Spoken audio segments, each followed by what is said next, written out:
हाल ही में एसएससी की तरफ से बड़ी वैकेंसी निकाल के आ चुकी है, जो कि एसएससी दिल्ली पुलिस कांस्टेबल की भर्ती है। इसमें जो है टोटल 5846 पोस्ट है, जो कि काफी बड़ी पोस्ट है। तो इस वीडियो में मैं आपको बताऊंगा कि आप घर बैठे ऑनलाइन एप्लीकेशन फॉर्म कैसे भर सकते हैं, साथ ही कुछ इंपॉर्टेंट डेट्स और नोटिफिकेशन के बारे में बात करेंगे। अगर आपने मेरा यूट्यूब चैनल सब्सक्राइब नहीं किया है तो सबसे पहले आप मेरा यूट्यूब चैनल सब्सक्राइब कर दीजिए, बेल आइकन को दबा दीजिए। तो चलिए चलते हैं वीडियो के। सबसे पहले जो इसका इंपॉर्टेंट डेट्स है उसके बारे में बात कर लेते हैं। जो कि ऑनलाइन स्टार्टिंग डेट है वो है 1/8/2020, मतलब आज से जो है उसका ऑनलाइन एप्लीकेशन फॉर्म स्टार्ट हो चुका है।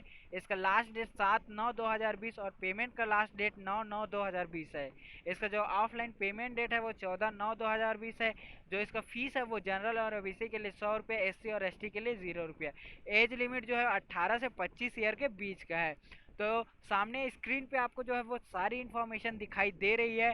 इसका आप स्क्रीनशॉट ले लीजिए और अच्छे से देख लीजिए। साथ ही जो मैं उसका पोस्ट का डिटेल है उसका जो है स्क्रीनशॉट ले लीजिए आप, और इसको आप अच्छे से देख लीजिए। वैकेंसी डिटेल में आपको टोटल पोस्ट, साथ में जो मेल फीमेल के लिए कितने पोस्ट है, इसके एलिजिबिलिटी 12th पास है, इसमें सारी इन्फॉर्मेशन जो है आपको दिखाई दे रही होगी।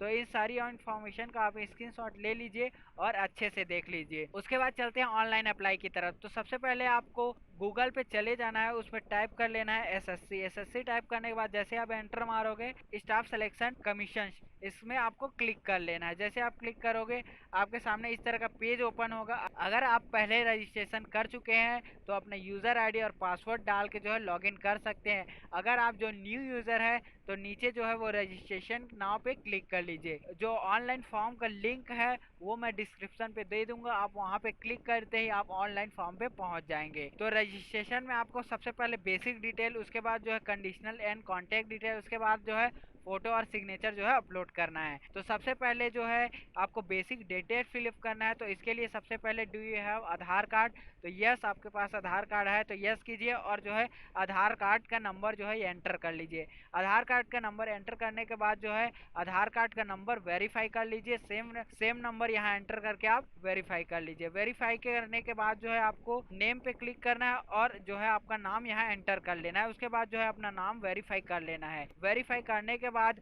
अगर आपने कभी अपना नाम चेंज किया है तो यस पे क्लिक कीजिए। यस पे क्लिक करने के बाद जो है जो अपने नाम पुराना था उसको एंटर कर लेना है। अगर आपने चेंज नहीं किया है तो नो पे क्लिक कीजिए। उसके बाद फादर्स नेम में अपने फादर का नाम एंटर कर लीजिए। उसके बाद उसको वेरीफाई कर लीजिए। उसके बाद जो है अपने मदर्स का नाम एंटर कीजिए और मदर्स का नाम को जो है वेरीफाई कर लीजिए।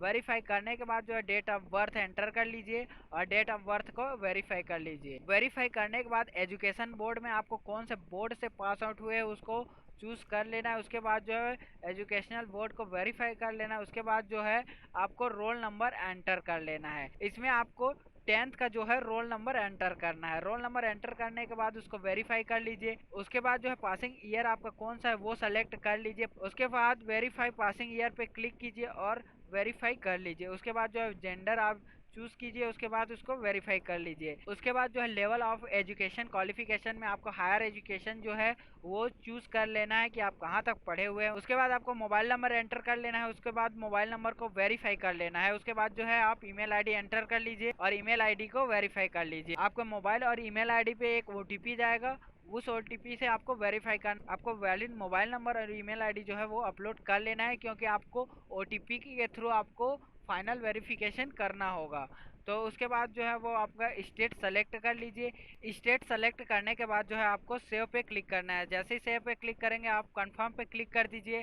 कंफर्म पे क्लिक करने के बाद इसको क्लोज कर दीजिए। उसके बाद जो है आपका रजिस्ट्रेशन नंबर आपको मोबाइल पे मैसेज कर दिया जाएगा। तो आप मोबाइल नंबर पे जाके जो है अपना यूज़र आईडी और पासवर्ड देख सकते हैं। उसके बाद जो है वो ओके पे क्लिक कर दीजिए। ये आपका जो है वो रजिस्ट्रेशन नंबर है, इसको आप कॉपी कर लीजिए। उसके बाद जो है ओके पे क्लिक कर दीजिए। ओके पे जैसे ही आप क्लिक करेंगे आपको लॉगिन पेज पे ले आएगा। उसके बाद जो है वो आपका यूजर नेम एंटर कर लेना है। यूजर नेम जो एंटर करने के बाद आपको पासवर्ड जो है वो अपना एंटर कर लेना है। जैसे आप पासवर्ड एंटर कर लेंगे उसके बाद जो है वो आपको कैप्चर कोड एंटर कर लेना है। कैप्चर कोड एंटर करने के बाद लॉगिन पे क्लिक कर देना है। जैसे आप लॉगिन पे क्लिक करेंगे आपके सामने इस तरह का पेज ओपन हो जाएगा, जिसमें आपको ओल्ड पासवर्ड डालने के लिए बोलेगा। तो ओल्ड पासवर्ड जो है वो आप यहाँ एंटर कर कर लीजिए। उसके बाद जो है वो आप यहाँ पे अपना जो न्यू पासवर्ड है वो क्रिएट कर लीजिए, सबमिट पे क्लिक कर दीजिए। जैसे ही आप सबमिट पे क्लिक करेंगे इस तरह का पेज ओपन हो जाएगा।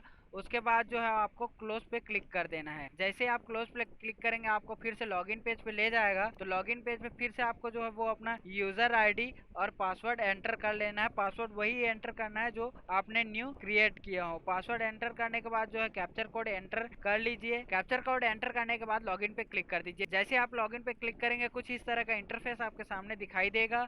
अगर आपको फॉर्म में कुछ सुधार करना है तो एडिट पे क्लिक कर लीजिए, नहीं तो आप आगे बढ़ सकते हैं। उसके बाद जो है वो नीचे स्क्रॉल करके आने के बाद जो है आप नेक्स्ट पे क्लिक कर दीजिए। जैसे ही नेक्स्ट पे क्लिक करते हैं आपके सामने नया पेज ओपन हो जाएगा। इसमें जो है सबसे पहले आपको अपना कैटेगरी जो है वो सेलेक्ट कर लेना है। उसके बाद जो है वो आपका नेशनैलिटी, आप इंडिया से हो कि कहाँ से हो वो सेलेक्ट कर लेना है। उसके बाद जो है आपको आइडेंटिफिकेशन मार्क मतलब कि जो आपको पहचान चिन्ह है वो एंटर कर लेना है। जैसे कि मेरा यहाँ मॉल ऑन हेड कर दे रहा हूँ मैं। अगर आप बेंच मार्क या किसी भी प्रकार से आप विकलांग है तो यस वरना नो पे क्लिक कर दीजिए। उसके बाद जो है आप अपना परमानेंट एड्रेस एंटर कर लीजिए। परमानेंट एड्रेस एंटर करने के बाद स्टेट सेलेक्ट कर लीजिए। स्टेट के बाद आपका डिस्ट्रिक्ट, डिस्ट्रिक्ट के बाद जो है आपका पिन कोड एंटर कर लीजिए। जैसे आप पिन कोड एंटर करते हैं अगर आपका जो परमानेंट एड्रेस है और प्रेजेंट एड्रेस है सेम है तो यस पे क्लिक कर दीजिए। उसके बाद नीचे आप सेव पे क्लिक कर दीजिए। जैसे आप सेव पे क्लिक करेंगे कुछ इस तरह का इंटरफेस आपके सामने ओपन हो जाएगा। उसमें आपको जो है अपना फोटो और सिग्नेचर अपलोड करना है। फोटो का साइज है वो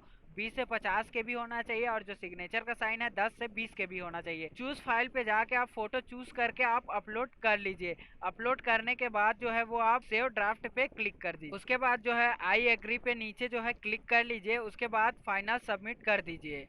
फाइनल सबमिट करने के बाद जो है वो आप रजिस्ट्रेशन फॉर्म वो है फिलअप हो जाएगा। उसके बाद कंफर्म पे क्लिक कर दीजिए। कंफर्म पे क्लिक करने के बाद जो आपके इसके बाद जो है आपका ओटीपी आएगा मोबाइल और ईमेल पे, उसको आप एंटर कर लीजिए। उसके बाद जो है सबमिट कर लीजिए। जैसे आप सबमिट पे क्लिक करेंगे आपका जो रजिस्ट्रेशन वाला फेज है वो कंप्लीट हो जाएगा। उसके बाद आपको ओके पे क्लिक कर देना है। जैसे आप ओके पे क्लिक करेंगे इस तरह का इंटरफेस दिखाई देगा। इसमें जो constable male and female Delhi police का एग्जामिनेशन है उसमें उसके लिए आपको अप्लाई करना है। तो उसके लिए सबसे पहले आप नीचे अप्लाई पे क्लिक कर दीजिए। जैसे ही आप अप्लाई पे क्लिक करते हैं आपके सामने इस तरह से पेज ओपन हो जाएगा। तो इसको आपको केयरफुली जो है वो फिलअप कर लेना है। तो सबसे पहले जो है उसके बाद जो है आप क्या आप दिल्ली पुलिस के विभागीय उम्मीदवार है, अगर यस तो यस वरना नो पे क्लिक कर दीजिए। उसके बाद जो है मल्टीटास्किंग स्टाफ ऑफ दिल्ली के अगर आप सन या डॉटर है तो यस पे क्लिक कीजिए, अगर नहीं है तो नो पे क्लिक कीजिए। उसके बाद नो पे क्लिक करके आप नीचे आगे बढ़ जाइए। आगे बढ़ने के बाद जो है आपको एग्जाम सेंटर चूज करना है। तो एग्जाम सेंटर जो आपका नज़दीकी हो वो एग्जाम सेंटर आप चूज कर लीजिए। आपको 3 एग्जाम सेंटर चूज करने हैं। तो मैं यहाँ पे एग्जाम सेंटर चूज कर लिया हूँ। उसके बाद जो है आप नीचे देख सकते हैं अगर आप एक सर्विस मैन है तो यस पे क्लिक कीजिए, अगर नहीं है तो नो पे क्लिक कीजिए। उसके बाद अगर आपको एज रिलैक्सेशन चाहिए तो यस पे क्लिक कीजिए, नहीं तो नो पे क्लिक कर दीजिए। उसके बाद नीचे जो है उसको आपका हायर क्वालिफिकेशन यहाँ सेलेक्ट करना है कि आप कहाँ तक पढ़े हैं उस यहाँ सेलेक्ट कर लीजिए। सेलेक्ट करने के बाद जो है नीचे आप एजुकेशनल क्वालिफिकेशन डिटेल में कहाँ तक पढ़े उसको सेलेक्ट कर लीजिए। आपका बोर्ड का नाम, कौन से बोर्ड से आप पास आउट हुए हैं उसको एंटर कर लीजिए। उसके बाद जो है अपना रोल नंबर यहाँ जो भी है एंटर कर लीजिए। रोल नंबर के बाद सब्जेक्ट के बाद पासिंग ईयर के बाद जो है अपना परसेंटेज या फिर अपना सीजीपीए जो है वो एंटर कर लीजिए। एंटर करने के बाद आप नीचे स्क्रॉल कीजिए। उसके बाद आई एग्री पे क्लिक कर दीजिए। आई एग्री पे क्लिक करने के बाद आपको यहाँ कैप्चर कोड जो है वो एंटर कर लेना है। जैसे आप कैप्चर कोड एंटर करते हैं उसके बाद प्रीव्यू में क्लिक कर देना है। जैसे आप प्रीव्यू पे क्लिक करते हैं कुछ इस तरह का इंटरफेस दिखाई देगा। आपको नीचे